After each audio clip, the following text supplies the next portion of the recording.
and welcome to As If, a contemporary art podcast with me, Lisa Fevral, and now with Cecilia too. Yay! Do you want your last name to be? Yeah, that's fine. Yeah? Cecilia Clamart? Clamart. Clamart. Depends what language you speak, I guess.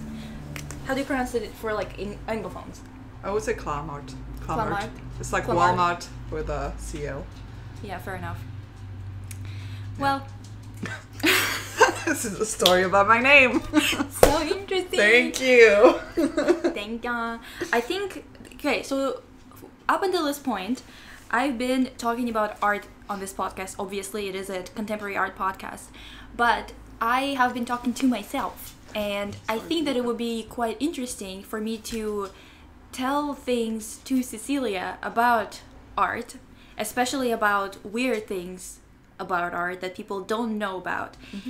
Because I think it would be really fun to see her reaction as a sane person reacting to those insane You're giving people. me a lot of credit. Well, you're being not as sane. bad as those people that we're going to be talking about. Okay, fair enough. I can promise you that. Okay. Today, the topic is going to be Picasso. Woohoo. Yes. I think Hopa wants to come up. And Hopa in the podcast. Yes. Hopa in the podcast. No, that's not right. Alright. Alright. Uh-huh. This is gonna A be child. a thing now. I'm just holding Hopa the entire podcast. Let's roll the jingle. Yeah, she's a full-on Monet. It's like the painting, see? From far away, it's okay, but up close,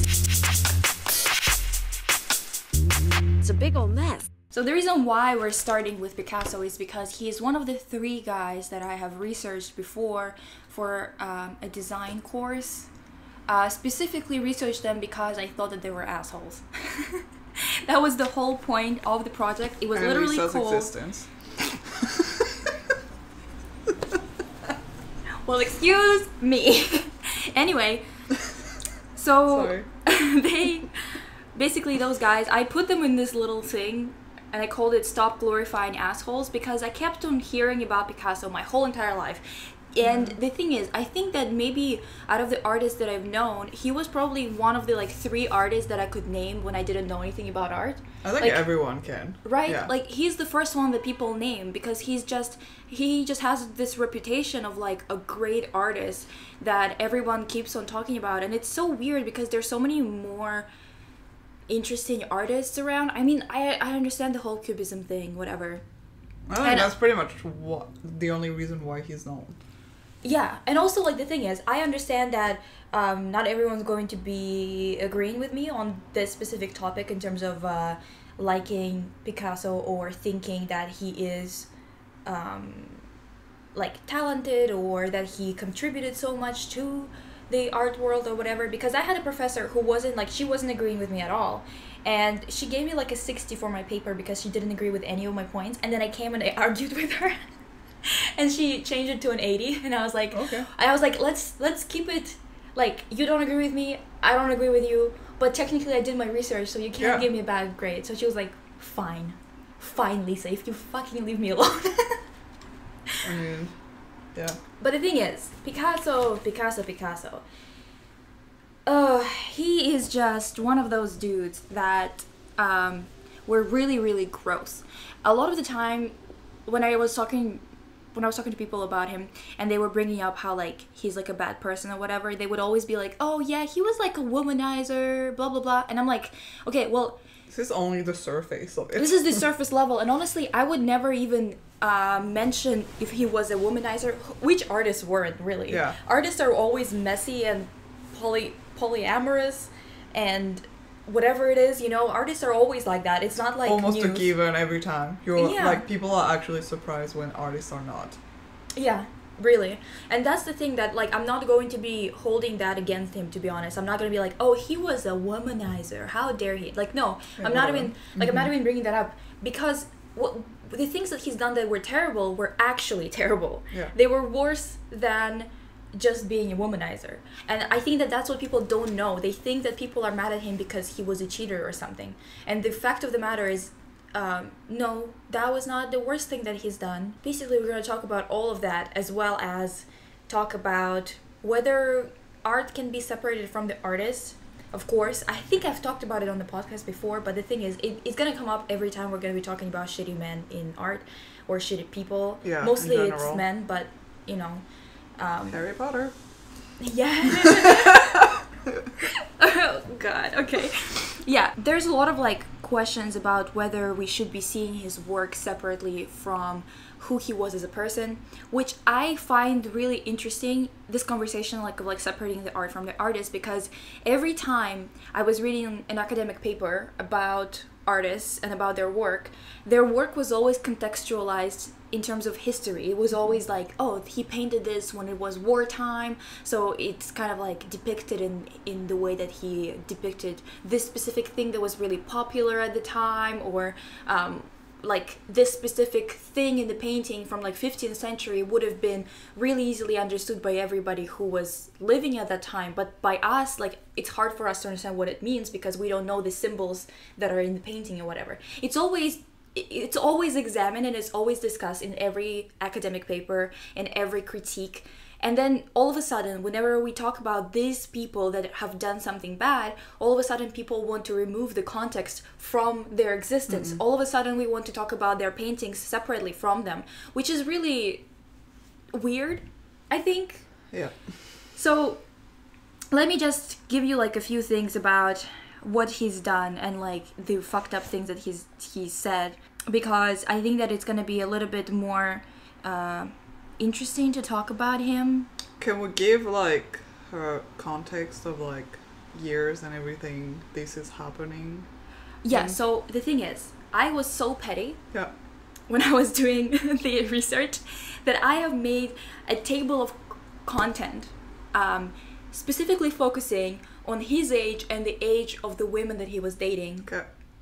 And how many of them were underage, and with how many of them, and the age difference. I even calculated the age difference and put it in the table because it gets real fucked up. Yeah. So the thing is, there are 6 women that are usually discussed when there's a conversation about Picasso and whatever, because these 6 were the ones that he lived with for the longest time, or the ones that have had their lives completely destroyed by him. And also in 2016 there was an exhibition at the Vancouver Arts Gallery that was focusing on Picasso, but through the lens of the women that inspired his paintings. So the sections were separated by women instead of talking about Picasso, which I thought was a good, refreshing kind of look at his work. Yeah. And I will explain in the future, like later on, why I think that it's important to talk about his relationship with women when it comes to conversation about his art. Let me tell you, like, one of the most annoying parts about him,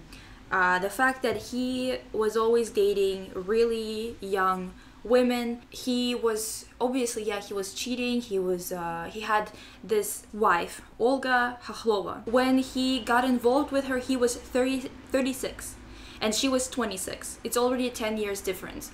So they were living together. Then he started seeing his mistress that he saw for 7 years while being in a relationship with Olga.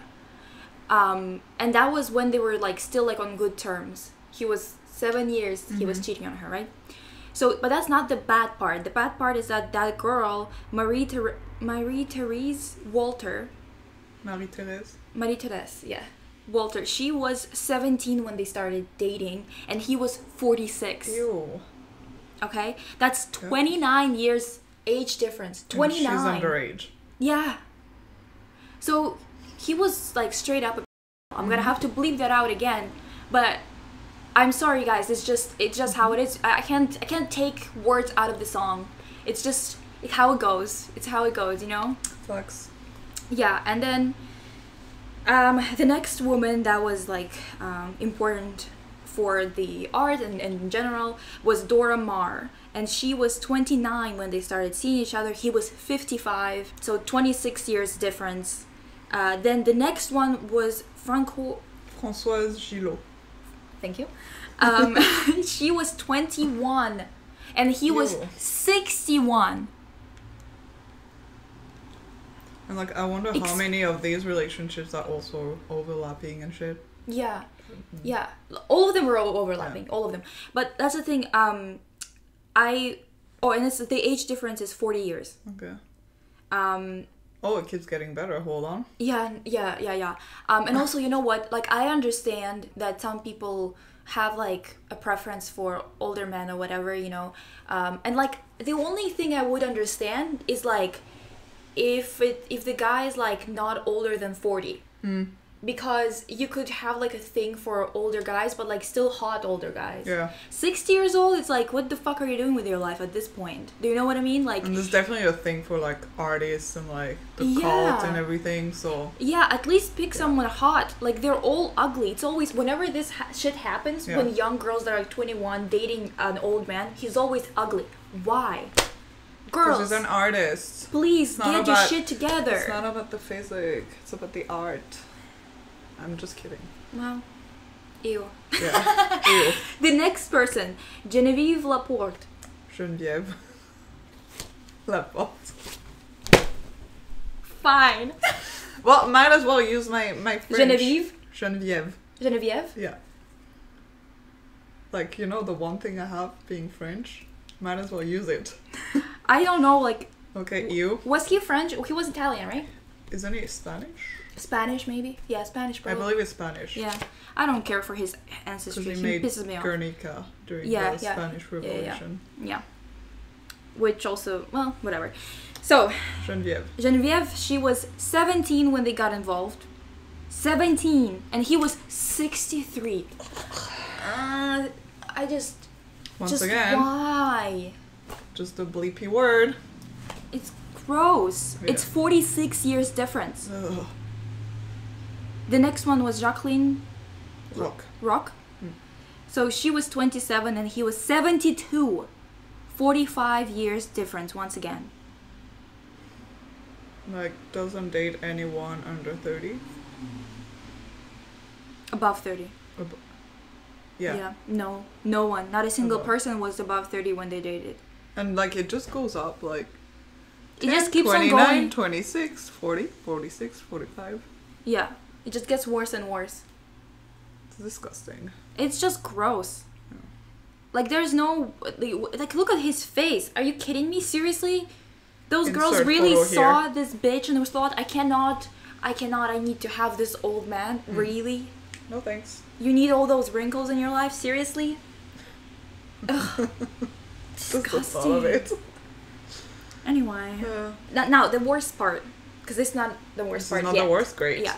So, out of those 6 women, 2 were institutionalized into an asylum or a mental health facility because of him. And 2 of them committed suicide. He refused to divorce Olga. And he refused to divorce her for financial reasons. And he basically never divorced her until she died. Was it was allowed back then, like, to, like, refusal if the... I think that, like, if you can't prove infidelity, even nowadays it's hard to get a divorce if you have children and you don't have a proof of infidelity. But now, like, it's obviously more accessible. Yeah. Depending on the countries, obviously. Yeah. And then, so she couldn't get divorced, and this whole entire time she was just, like, tied to this stupid man. It's insane. Yeah. When him and Dora broke up, Dora had a nervous breakdown and subsequently found out that she has been dealing with bipolar disorder, and he was kind of abusing it for his art. Like, he's made a painting that was like the crying woman or whatever. I'm gonna show it to you later. And even though I think that it's one of his most compelling works in terms of actually having some kind of like something in it, I still think that he was definitely using and abusing every woman in his life to get like paintings done, because he had nothing to offer to the paintings himself. Like, he needed to drain other people of their essence. So inspiration is more like abusing. Yeah, basically. Picasso, knowing that Mar is struggling, sent her nude sketches that he's done while they were dating to critics and sent her a ring that has a metal part bent in such a way that if anyone chooses to put it on, they would cut themselves. Why? Like, he was just an abusive asshole like that. This like, is awful. Yeah. So he You have sent like twisted mind to do such thing. Like, yeah, he sent those sketches and stuff like that to basically to the press and to the critics because he wanted them to produce copies of it and like disseminate it. Then Marie-Thérèse? she committed. So after Jalotte, which was this girl that he had 40 years. So she of was the difference with. 17-year-old girl. Yeah. Gillot? Left Picasso. He badmouthed her to everyone in the industry because she was an artist as well, which was the only woman he dated that had any ambitions. Okay. And she was also the only one who left him. He badmouthed her to everyone because he already had a reputation, so he could basically end her career because it was already hard as a woman in the beginning of 20th century to be an artist, let alone be badmouthed by one of the biggest artists of the time. Jacqueline Roch, she also herself. And she was 27. okay. So that's like the rundown of his relationships with women. He was like famously misogynistic, basically. He openly said that. Yeah, what he said was even worse rather than just saying that he's a misogynist. So he said, I mean, I can't really find the quote, but I can remember it verbatim. He said that to Gillot, he said that women are machines for suffering and that all women are either goddesses or doormats, which is this whole idea of like, you know, like this dichotomy of men either seeing you as a saint that's like untouched, the Virgin Mary, or as a whore. So we're either like more than humans or less than a human being. Yeah, but even when you are like more than human, you're just an image. Yeah. You don't have like depth, you don't exist basically. You basically just like an image. And the thing is, it's like a very famous thing in psychoanalytics. Is that what it's called? The Freud bullshit. I mean, Freud honestly was also a strange man. But I like this whole dichotomy of the Virgin Mary versus the whore. It's actually applicable in a lot of ways. Like for example, if you've read or seen The Handmaid's Tale, you know that they were also separated into those that were carrying children and those that were wives. And it's kind of the same approach. Yeah, you're either a mother. Baby carrier. Honest. Yeah, you're either a baby carrier and you're for sex and for sexual exploitation, or you are an untouched but like motherly figure. And usually men in societies where patriarchy is so prominent, usually they marry the mother/virgin stereotype, and then they treat her behind the scenes as a whore because they think that she lost her purity as soon as she sleeps with him. Which is interesting because it's like, what the fuck do you want then? Go sleep with other men then if you don't want anybody to be touched, right? Like, what kind of problem is it then? In any case, it does not make sense. Yeah, so it kind of like his theory or his idea that women are either goddesses or doormats is an exact replica of the Virgin Mary versus the whore complex. So it's like very, very similar. It's the way that men usually say, oh, there's either like good girls or there's whores. Like there's no middle ground, there's no depth, there's no complexity. They're just an image of one or the other. So he openly said that before. That's it. This is all women do. Yeah, I also found there's no other options, everybody. Yeah. So there was also like the paper that I wrote about for my class was about Les Demoiselles d'Avignon. I don't know if I'm pronouncing it right. Pretty good. Oh, thank Les you. Demoiselles d'Avignon. Yeah, Les Demoiselles d'Avignon. Anyway, so that painting is very, very famous.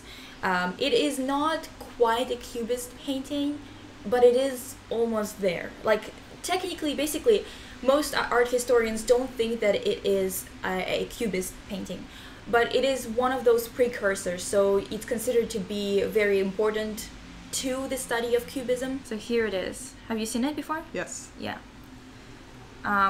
So this image is basically an image of a brothel there's a bunch of prostitutes and they are dancing or whatever, and like when you read the descriptions, I believe it was Greenberg maybe who wrote about it. I don't remember exactly. I'm telling you, it's such a blur. But basically, a lot of people were speculating about why he painted them this way, because they have a very angular kind of way about them. They seem a bit aggressive, as people described it, and they seem intimidating. And also, there's also a lot of motifs that are from African It does masks. look like An African mask, Yeah. right? Like on some of them. the shapes and everything, the colors, the tones, like, yeah. Yeah, which is, once again, it's one of those things. The same thing is we're going to talk about Gauguin. He's also one of those guys that just stole someone else's style of painting and then said that it's his, as a lot of white people did. And he basically, with this painting, is like a really good example for us to talk about context, because what I find so weird about it is that in this painting,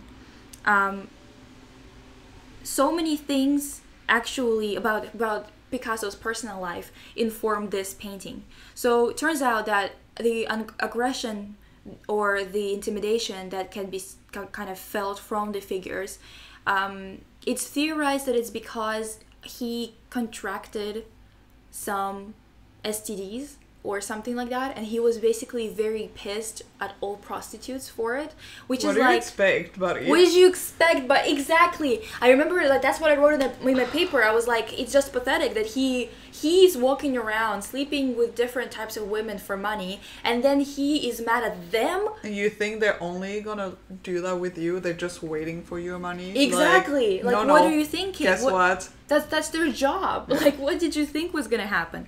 And then another thing is also the fact that he used the African masks as an inspiration for the faces, and the fact that he spoke of women this way, plus the fact that he stole the art style of African masks, combined together with his writings about African masks, where he's talking about primitive art and he's using the word primitive, Yeah. which is really fun and great. It kind of also suggests that he sees those women as primitive, and it kind of both shows his misogyny and his racism Yeah. at the same time. Like, there's no way to see this painting without that context, to be honest, because it wasn't shown for about 6 years, I think, since it was painted, because it was considered to be quite scandalous, even by his own contemporaries who were in Cubism. Wow. They were looking at it and they were like, dude, what the fuck is happening, you know? And I think that it's really strange that he's looking for this sexuality, but he is also condemning them for being sexual and painting them in a aggressive and intimidating way, because he's scared of STDs, but then he's still participating in it. And it's just such a mess. He just has no logic whatsoever. Such a messy man. Just very self-centered. Very. Twat. Yeah. Yeah, basically. And it's just one of those things where you kind of look at this painting and you're like, okay, well, if it's just a painting where you look for the beginning of Cubism, which Cubism, I mean, I don't remember the definition that my professor gave me before, because I remember that it kind of surprised me, because what I thought it was just representation of objects from multiple angles at once, but apparently it's something else, like, mixed into that. And I think that this is kind of shows that he started to do that. You can see that with the figure on the left. You can see that the leg is like from different from the, like, the ones on the right are different than the ones on the left. Yeah, even Yeah. the center, like, for example, the face is like staring right at you, right? But the Yeah. body is turned away. Yeah. And then the figure on the left, the leg is painted from multiple It angles. almost looks like muscles, like, Yeah. under the skin. Mm-hmm. And the thing is, I tried to find some kind of logic. There To- isn't yeah. from a man like him. Yeah, because the thing is, Cubism was always like presented as like such an interesting, very um, like avant-garde kind of movement, when in reality it was happening at the same time as all the other abstract art was happening. And I don't see it as more inventive as abstract art, to be honest, because when you look at it and you try to understand what kind of formula are they using to create cubist paintings, what's the difference between an abstract painting that doesn't represent something the way that it looks in reality, and this painting that's cubist that kind of does, but it does it from multiple angles or in a different type of way than what you usually perceive and whatever. Like, what's the difference, right? I tried to look for like some kind of logical approach that they were using that would render them like some kind of importance to separate them from just abstract art or from any other type of painting. And I just couldn't really find a lot, because there's like theoretically, in terms of context, there's some clues of like, you know, angles and whatever, but when it comes to like how would you even consider one painting to be cubist from him and the other one not, especially when they're kind of quite similar or whatever. You know, there's a lot of things that I kind of don't understand in terms of the approach that people are talking about cubism, because it's always approached as something genius. I'm not saying that it's not an interesting idea, but I definitely don't see it as genius. Yeah, I wouldn't call Picasso a genius either. Yeah, it's nowhere near the stuff that people were making at the end of 19th century when they actually tried to push the envelope, because they're kind of saying that Picasso was the first one who threw away all the traditional, you know, plain and traditional representation or whatever. But there were so many people before him who were working on this stuff for about 40 years before him that I don't quite understand how that's true, especially with, for example, African masks. They've been made, what, thousands of years ago? Yes. So what are we even talking about? I don't understand. No explanation for that. No, there's no explanation. And like, who decided on that? I literally don't know, honestly. Probably a man. Probably. Who was white. Yeah. Anyway, And old. So yeah, so another thing is, like, I found this list of things that Picasso has done that are really bad. And one of them is Picasso used a prepubescent girl as a nude model. Picasso drew numerous preparatory sketches for his famous Les Demoiselles d'Avignon, which features sex workers in various distorted erotic poses. Adult sex workers served as models for the finished version of the painting, which is widely acknowledged when the art is discussed. What is less known is that the preparatory sketches were completed using a naked young girl as a model. The illustrations feature a young girl nearing puberty, like 10 years old, 9? To the most. Depicted nude with her legs splayed open, Ew, no. showing her genitals. Ugh. The young girl depicted was not named, but is believed to be a young girl Picasso and his partner at the time, Fernande Olivier, adopted from a nearby convent in 1907. It is unknown why the couple took the child, as she was reportedly returned to the convent sometime after the sketches were complete, in the same year she had been adopted. That's so fucked up. Poor, like, yeah.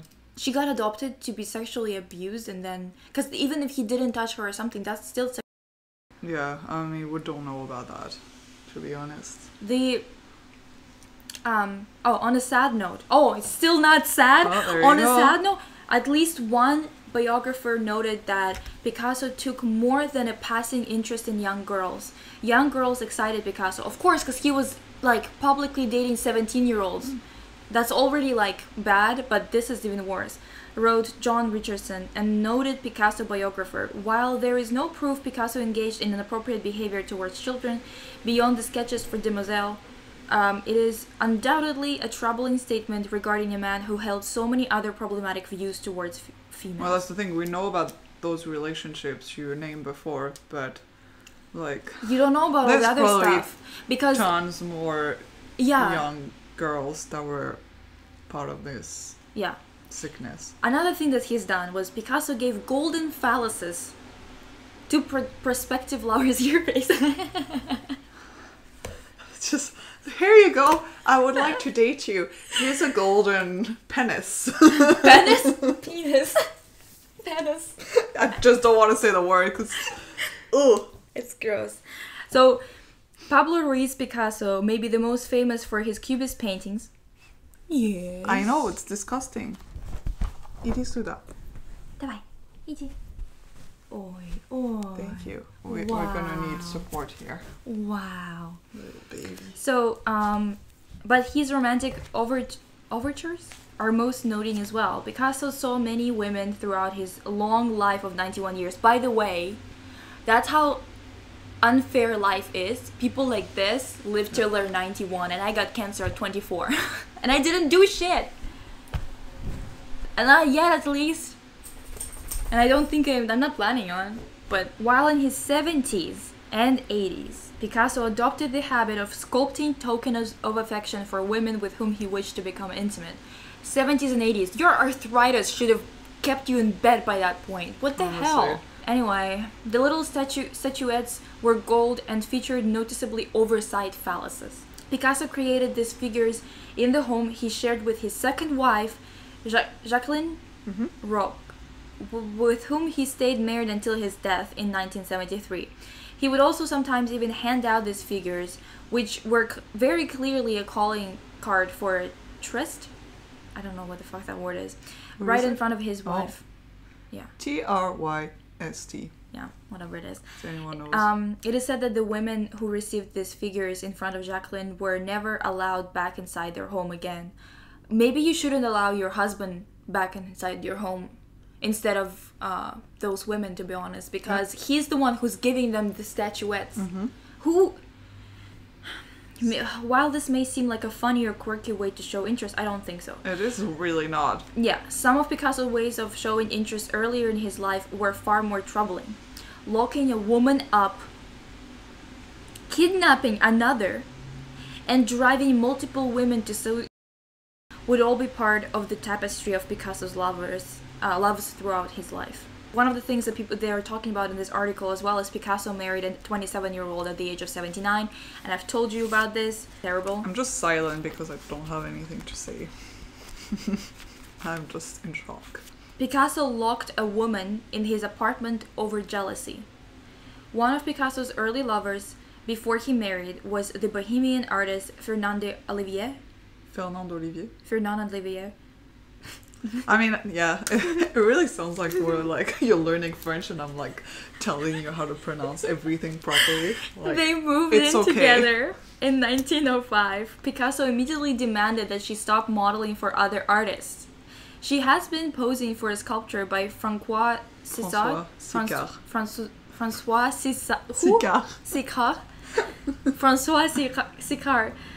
I can't do it. It's okay. It's that French, required it's annoying. that required future settings, and Picasso attempted to forbid them from going. He even went so far as to lock her in their apartment to physically stop her from modeling for Sicard. Once Picasso established control over Olivier? What did you do? Yeah. She modeled exclusively for him. She was the muse and model for early Cubist sculpture head of Fernande. She also inspired a great deal of artwork from his Rose period. Who cares? Because I just like, so this he's lady, annoying. Bohemian lady, is the same lady who adopted the young girl with him, and she just let him use the young girl as a model. Is it the same one? I don't believe think so. Really? Yeah, it was the same name. Oh. Yeah. Oh fuck yeah, you're right. I just remembered. Yeah. Oh, ew. By the way, just saying. Wow. He continued to be jealous during their entire relationship, taking to locking her in their apartment more frequently so she would not go out in public without him, which today would be considered domestic abuse. Yeah. Yeah. What the fuck? The relationship ended when Olivier felt sick and he began seeking other women. Of course. It took you that long though? It's fucking I mean, messed abuse, up. I guess. Yeah, I can't Picasso really... kidnapped a woman. Yeah. The thing is, I wanted to have a part of this podcast to be a conversation between us, just catching up on things and just being cute or whatever. But you know what? It's never don't ending. feel cute about right him. now. Yeah, it's never ending with him. It just keeps on going. So, in a rather chilling tale, Picasso enlisted his friends in the summer of 1916 to help him kidnap a woman with whom he'd madly fallen in love. The poet. Sounds like you know that TV show. I thought you said you as No, like no, me, no, no, and I was like like, what the fuck? the TV show You. I was like, dude, I never kidnapped anyone. I wonder if they got inspired. It does sound they like were that. inspired by Picasso, maybe. Maybe. And many sick men. The poet Guillaume Apollinaire. Oh, Guillaume Apollinaire. Guillaume Apollinaire helped Picasso abduct Irene Lagoutte. I don't know. Irene Lagoutte. And whisk her away to the outskirts of Paris, where he attempted to hold her captive. She managed to escape, but willingly returned to Picasso about a week later. Ew! So he got what he wanted, and this is why they're like, oh yeah, it's like quirky. No, it's not. Lagoutte and Picasso It's abuse. had a rocky on and off again relationship, presumably due at least in part to the kidnapping and captivity. Oh, you think? It's just everything sounds like a domestic abuse. Yeah. But they ultimately decided to marry at the end of 1916. However, Lagoutte changed her mind at the last minute and fled to Paris to reconcile with a former lover, an unnamed woman. Huh. Thank God. A 1990s biographer, John Richardson, attempted to use the evidence of Lagoutte returning to her former lover as evidence that Lagoutte was basically a lesbian in his biography of Picasso, which tried to clear his name of the various charges of misogyny and infidelity leveled against it. The fact that she was a lesbian, or I assume she was bi, actually, because if she was dating both, right? Or...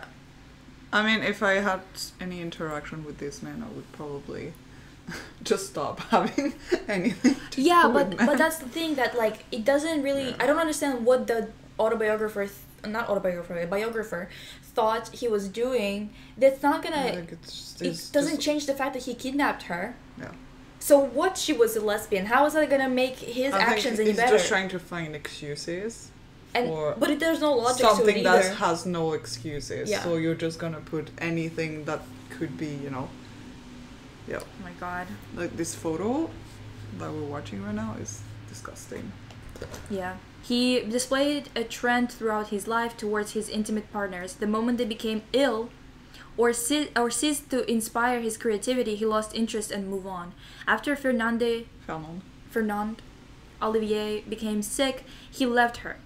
As his first wife's Olga Khokhlova mental illness became worse, the painter took more lovers on the side and redoubled his efforts to divorce her, which he actually didn't, because he was kind of going back and forth just to not have her free of him, basically. Yeah, pretty much. When Eva Guel also fell ill, he again took on a new lover and neglected her.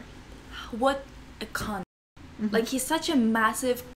There's no other way around it. He's just such a vile person, and he lived until 91. That's how unfair life is. It doesn't give a fuck if you're a good person or a bad person. It just does shit. Yeah. Only one woman in Picasso's entire life was documented to have left him. Yeah. It's too much of a honor to be in any way related to when you are in fact a dick. In any case, all the others were either abandoned or had shared his attention with other women. He betrayed a critically ill mistress. She was critically ill, and another one, and he left her for someone else. He just didn't care about anything but himself. Yeah. Oh my god. She had some sort of form of cancer. Great. And as she was dying, he just started sleeping with someone else. I'm not even surprised. What a dick. Douchebag. This is just so sick. That's what I'm telling you, like... Not in the current popular way. This is just sick, and that man... Ugh. Yeah. Had way too much power.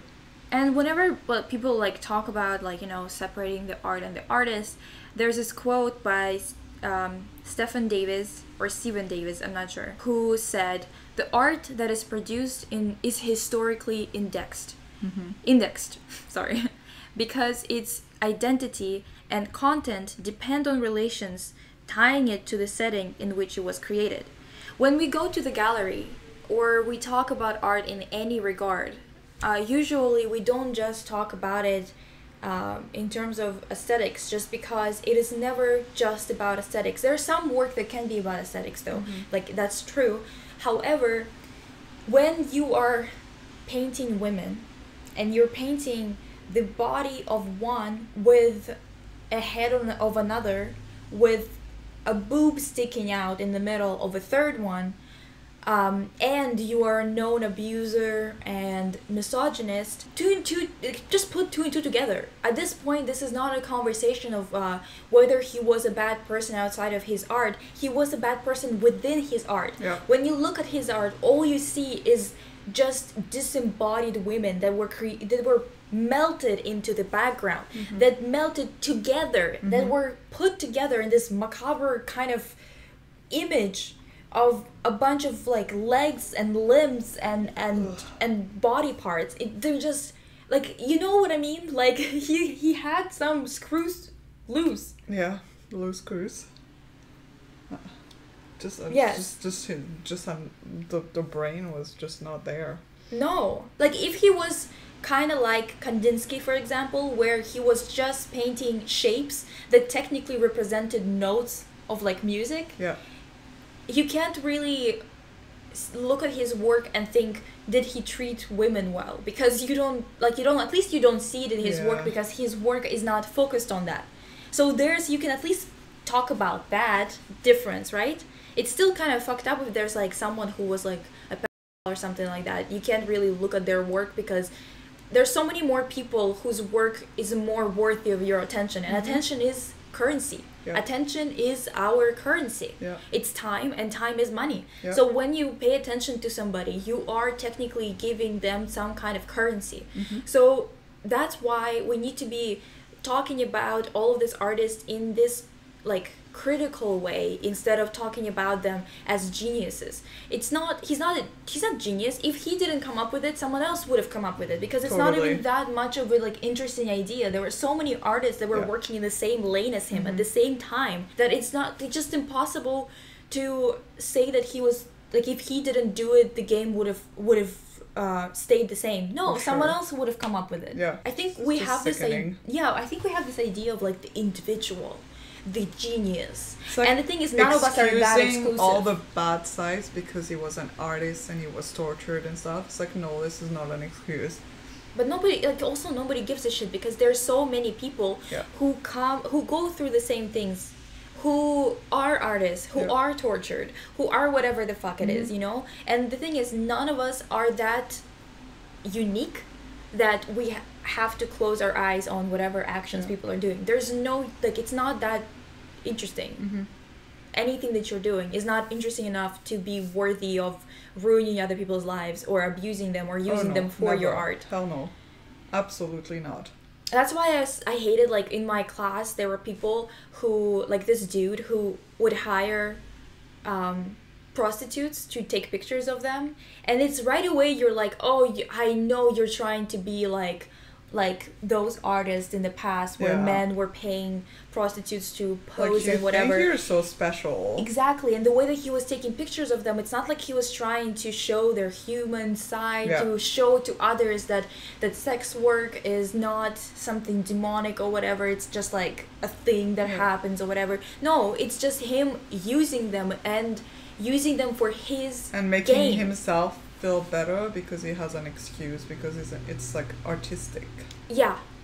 No, it's not. Yeah, pretty much. I think we should maybe talk about a couple of things, some comments, because I said that I'm gonna have hot take comments. Hot take. Okay, so I have a few comments that are from the latest video that is about jewelry. One of the comments, because we talked about how jewelry brands are selling basically brass for like $1,000 or Chanel is selling this necklace that's $2,700 For brass. To get your skin Straight up. green. Straight Nice. up, yeah.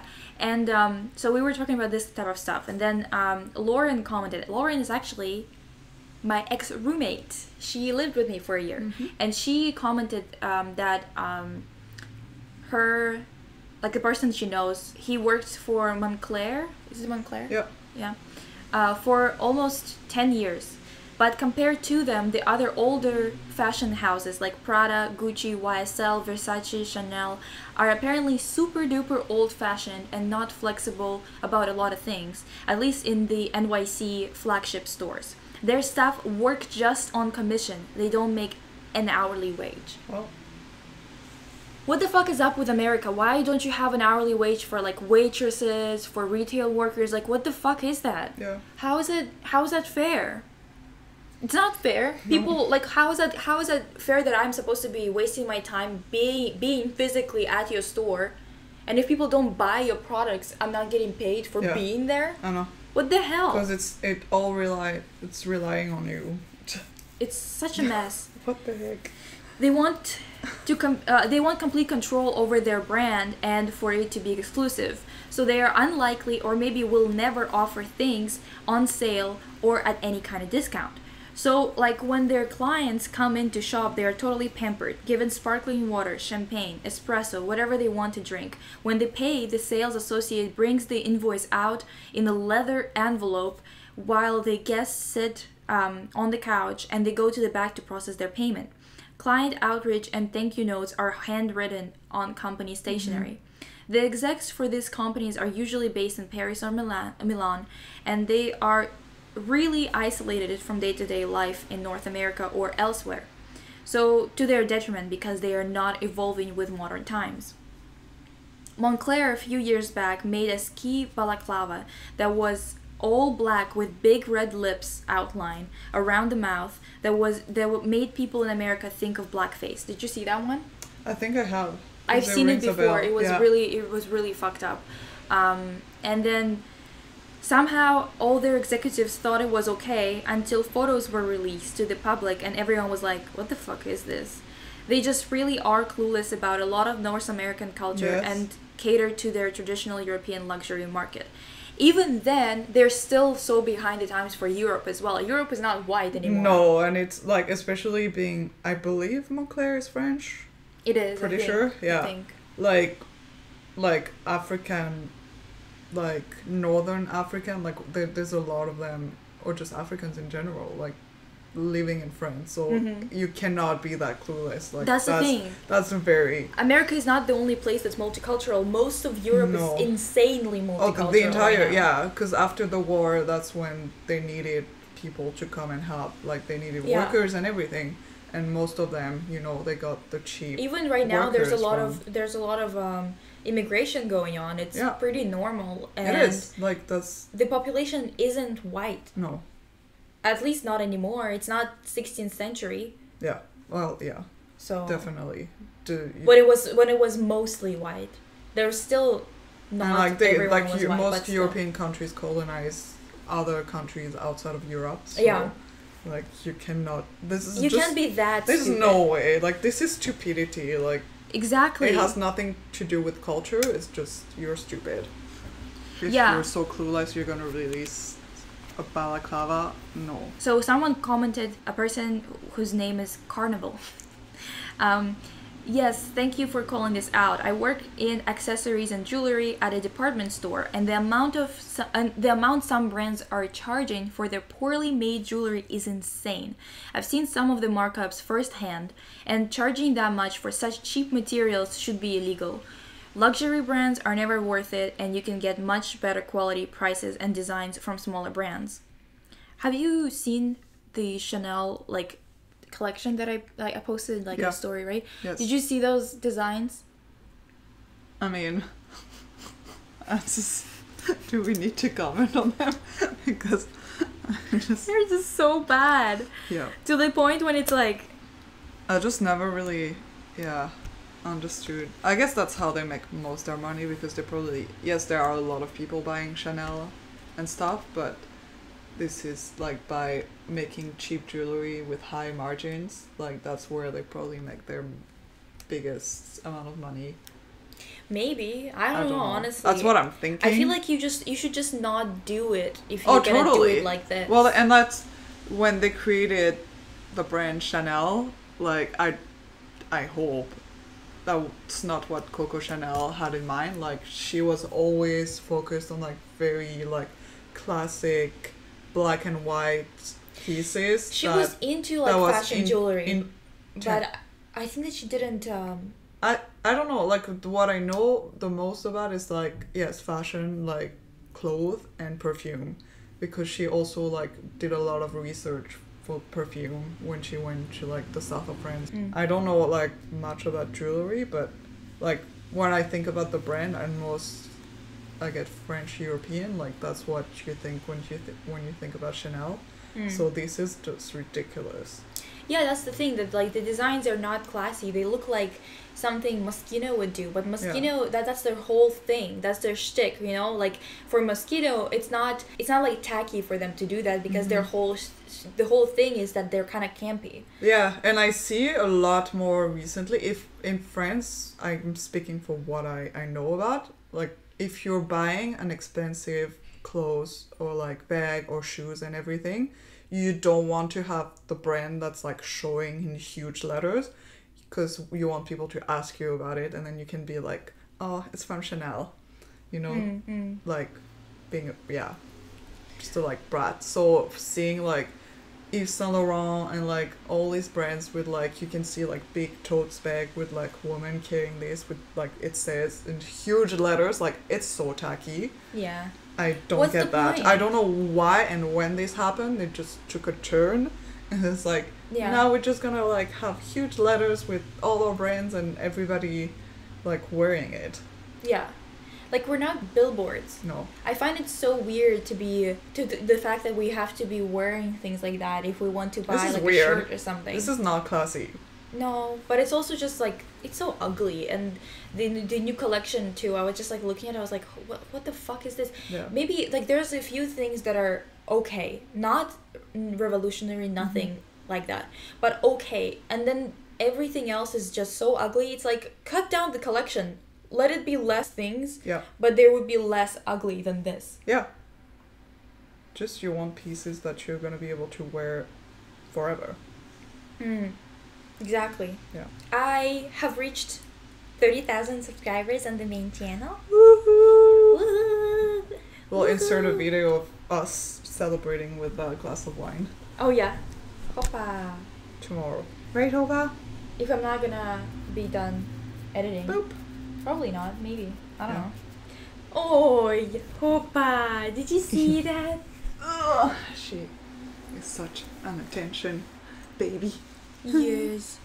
She wants attention. Leave suggestions in the comments of what you want us to chat about. Because the thing is, I have a plan ahead, but if there's things that you want us to talk about, suggest them or ask questions if you want to, and we will, talk about it in the next podcast episode.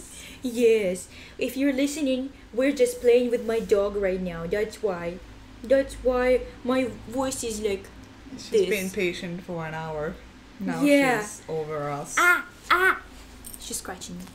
Little paws. Pika. Hope chickens. Anyway, thank you so much for watching and listening and whatever it is. We'll see you soon. In a couple of weeks, I guess. We'll see. Are we gonna do it every week now? We can try. Cannot promise. Yeah. I work in retail 60 hours a week. Yeah, so but I will try my best. Yeah. Well, we will do it every 2 weeks for sure. Because that's my schedule. Like, even if Cecilia can't do it, I'll still do once every 2 weeks. But we might do it more often. I think it's doable. If we feel like it. Yeah. If Bonus we have time or whatever. Thank you for listening. And leave See your you suggestions later. or questions. Bye. Bye.